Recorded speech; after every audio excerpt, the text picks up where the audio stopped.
Hello everyone and welcome back to New Tech. Today we're going to show you how to connect the brand new T19 Kids Smart Watch. In this video we will include all the options that are in the app, and in this video we will see how to connect the T19 with iOS. Before we start, don't forget to like, share and subscribe.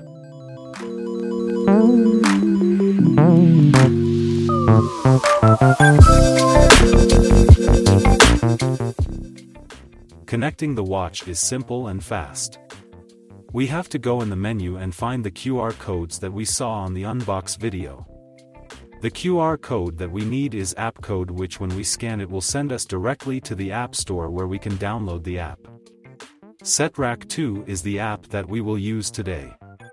Press download and wait until it's done.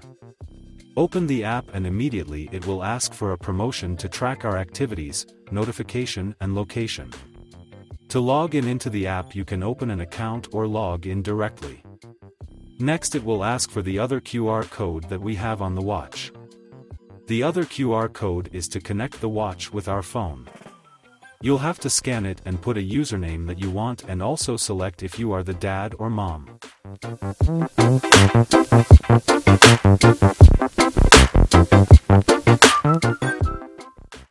That was it to get into the app.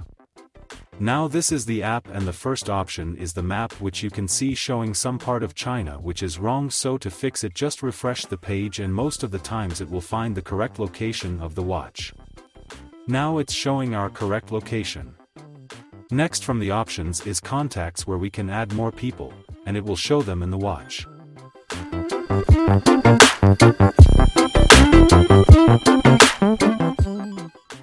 Down below we have family members. Here we can put only the parents or siblings, which makes it easier to find them. Next we have the WeChat that we mentioned. Here we can send voice recordings and photos from our phone. Your kid can hear what you send and can send a voice back at you. We also made a family group where everyone can send a voice record or a photo.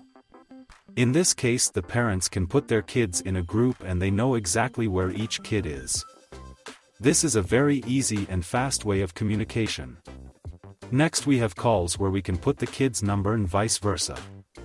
The calls are very clear and fast and you can actually see and talk to your kid. These video calls are very useful for parents.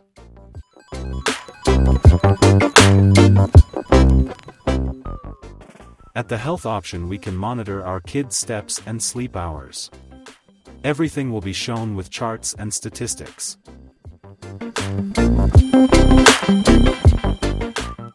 At the alert center we will find SOS, safe zone and low battery.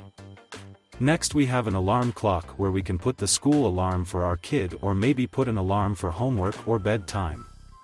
Here at the rewards from the parent phone you can send a heart as a reward to your kid for good behavior or for doing a task.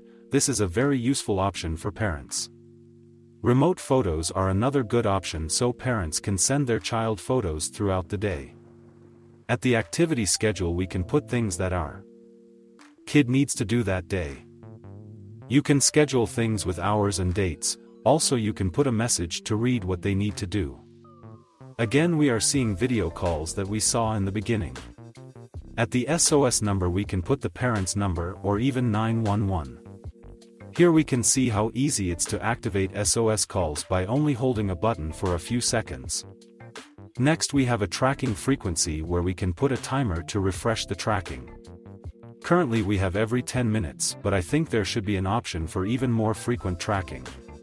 Do not disturb, it's self-explanatory. Here we can set a timer to shut all notifications.